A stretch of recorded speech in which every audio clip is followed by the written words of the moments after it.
김호중 씨가 사고 직전 한 유흥업소 방문했다는 사실 어제 저희도 속보를 전해드렸는데 가장 중요한 건 그거겠죠. 음주 운전을 했느냐 안 했느냐. 자, 체크포인트 짚어보죠.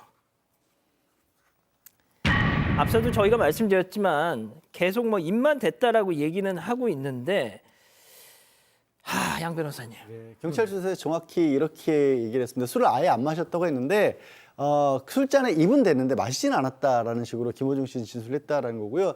소속사의 다른 관계자는 건배는 했다 하지만 마시진 않았다라고 얘기를 한 겁니다. 그런 경우가 있긴 있지 않습니까? 우리 사회생활 하다 보면 그런 식의 주장을 하고 있는데 글쎄요. 이게 그 얘기를 들으니까 이 많은 분들이 또 일각에서 이거 어디서 들어본 말 비슷하다. 예전에 그 클리피의 김상혁 씨 네. 음주운전에서 기자회견 자리에서 제가 술은 마셨지만 운전을 하지 않았습니다라고 얘기를 해서 그게 지금까지도 무슨 비슷한 일만 있으면 정치권에서조차도 저 얘기를 쓰고 맞아요. 있지 않습니까? 그런 상황 아니냐라는 그런 일각의 의혹도 있고요.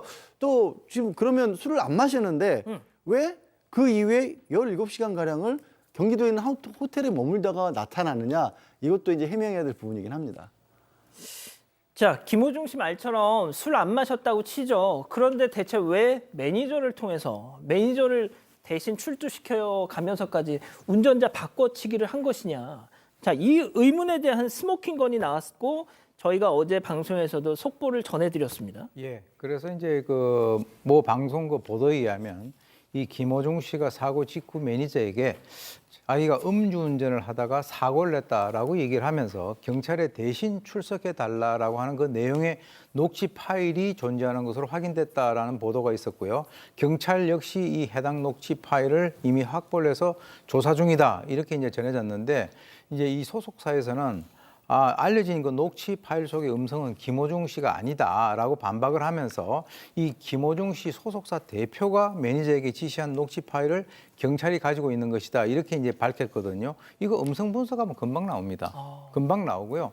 그리고 이제 아까 질문을 하신 그 술을 안 마셨는데 왜 그러면은 바로 서서 그 자리에서 보험사에다 연락하거나 경찰 신고해가지고 조치를 받으면 끝날 것을 왜 거기에 황급히 그 자리를 갖다가 떴고 그다음에 모텔을 갔고 또 옷을 바꿔 입고 지금 이 운전자 바꿔치기를 했었고 메모리 칩을 파손시켰고 뭐 하는 이런 여러 가지 것들 또 그 다음날 경찰이 문자 메시지하고 전화를 걸어가지고 출두하라 그랬는데 계속 안 나오다가 오후 4시 반에 나와서 그때 돼서야 이게 음주운전을 한 것이 아니다라고 얘기하는 이런 여러 가지 것들이 지금 사실 어떻게 보면 자꾸 꼬여가는 그런 느낌을 저는 받습니다. 자, 그러니까 쉽게 말씀드리면은 김호중은 잘못이 없다. 모두 소속사 대표인 나의 지시이고 나의 책임이다. 거의 다 혼자 뒤집어 쓰고 있어요, 박 교수님. 네, 그렇습니다. 이제 소속사 대표는 사실 이제 뭐 친척형으로 김호중 씨하고 오랫동안 같이 생활한 분으로 이제 알려지고 있죠. 이 소속사 대표가 다 내가 한 거다. 그러니까 운전자 바꿔치기하고 옷 바꿔 입고 이런 것도 내가 매니저한테 시켜서 네가 좀 경찰서로 가서 대신 자수해라라고 얘기한 거라는 거예요. 그리고 이제 블랙박스 메모리 제거는 이 소속사 대표가 시킨 건 아니고 또 다른 매니저가 그 자리에 갔는데 자기가 자의적으로 이 메모리 칩은 내가 없애야겠다라고 생각해서 그 자리에서 없앴다라는 거예요. 그리고 이제 이 술자리에 왔던 것도 김호중은 술을 먹지 않았다. 그러니까 바로 콘서트가 있기 때문에 술은 입에도 대지 않고 그냥 입만 대고 삼키지 않았다라는 얘기를 하는 겁니다. 저희가 일단 소속사의 입장이 나오고 했으니까 이렇게 전해드리고 있습니다만 이게 말이 된다고 생각하세요? 예? 가슴에 손을 얹고 생각해 보세요, 진짜. 예? 이 소속사 이름이 제가 조금 전에 알았는데 생각 엔터테인먼트입니다. 생각 엔터테인먼트. 생각이 있으세요? 예? 자, 오 교수님. 그리고 김호중 씨가 음주가 아니라 무슨 공황장애가 있다.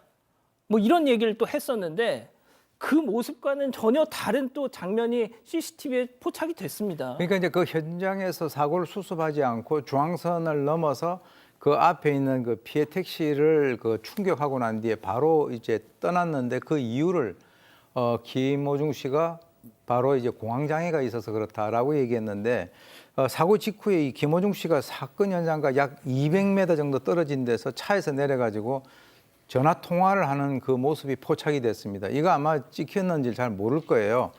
그래서 영상을 보게 되면 김호중 씨가 차에서 내려서 한 손으로 휴대전화를 딱 들고 나머지 한 손은 주머니에 딱 넣은 채 골목길을 서성이면서 전화 통화를 하는 모습이 나왔거든요. 저걸 보게 되면 막 심각한 공황에 와가지고 어쩔 줄 몰라 하는 그하고는 좀 다르게 보이고요.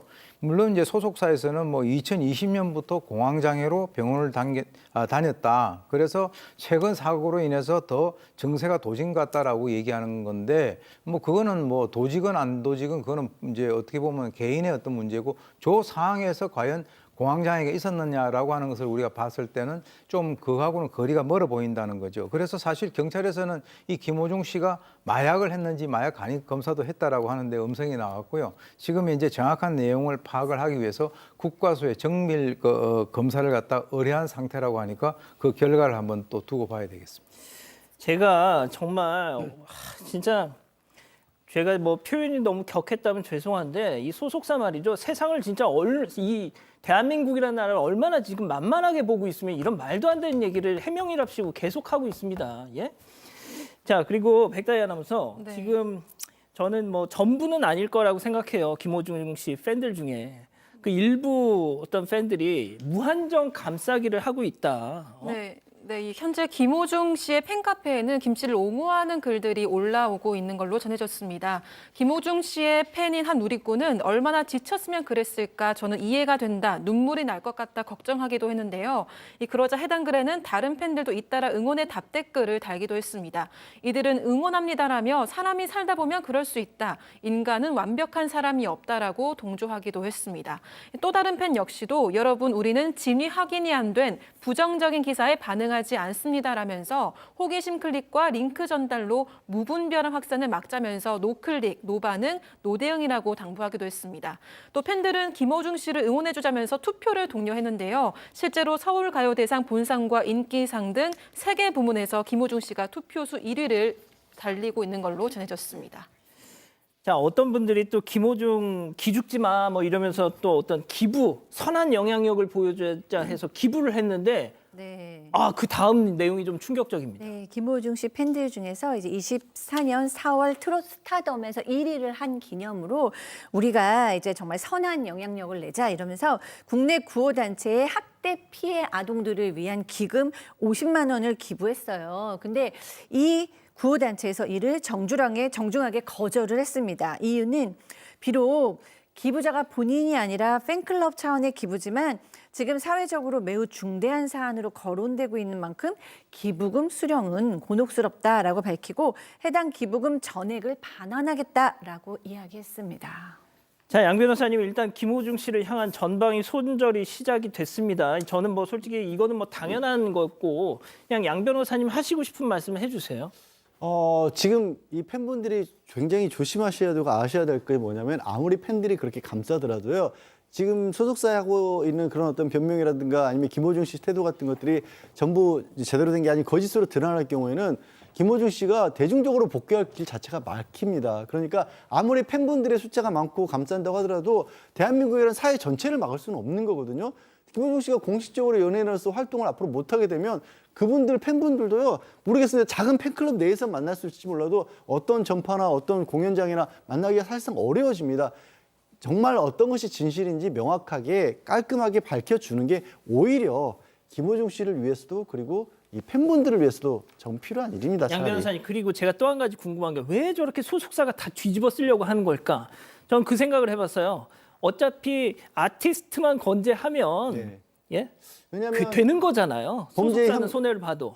범죄 혐의, 그러니까 사회적으로 굉장히 비난받을 일이지만 사람이 크게 다치거나 뭐 사망사고가 있거나 이런 건 아니었잖아요. 설령 저기 범인 도피나 이런 게 나오더라도 뭐 극단적으로 벌금형 정도를 받는다 치자, 뭐 집행유예 받는다 치자, 아티스트 멀쩡하면 우리는 그거 충분히 감안한 내가 벌금형 전과자 되고 만다 이런 혹시 그런 생각을 하신 거라면 안 됩니다, 절대로. 자, 뭐 계속 전해드릴 속보가 나올 것 같아요. 이 느낌상. 경찰이 가수 김호중 씨의 집과 소속사 사무실 등에 대한 압수수색을 벌였습니다. 어제 저녁 6시 반부터 시작돼 3시간가량 이뤄졌습니다. 경찰은 김 씨 차에 있던 블랙박스 메모리 카드 확보가 관건이라고 보고 있습니다. 김 씨 소속사 대표는 자신이 지시해 매니저들이 메모리 카드를 폐기하고 김 씨 대신 경찰에 자수한 것이라고 밝힌 바 있습니다. 이어 김 씨가 유흥주점에서 술을 받기는 했지만 술잔에 입만 댔을 뿐 술을 마시지는 않았다고 주장했습니다. 하지만 김 씨가 사고 이전에 다른 모임을 끝내고 휘청이면서 대리기사가 운전하는 차를 타고 집으로 가는 모습이 CCTV에 잡혔습니다. 소속사는 개인 일정으로 지인들을 만나기 위해 본인의 차를 타고 나왔다가 사고를 낸 것이라고 설명했습니다. 경찰은 김 씨의 동선을 감추기 위해 일부러 메모리 카드를 없앤 것으로 보고 수사를 벌이고 있습니다.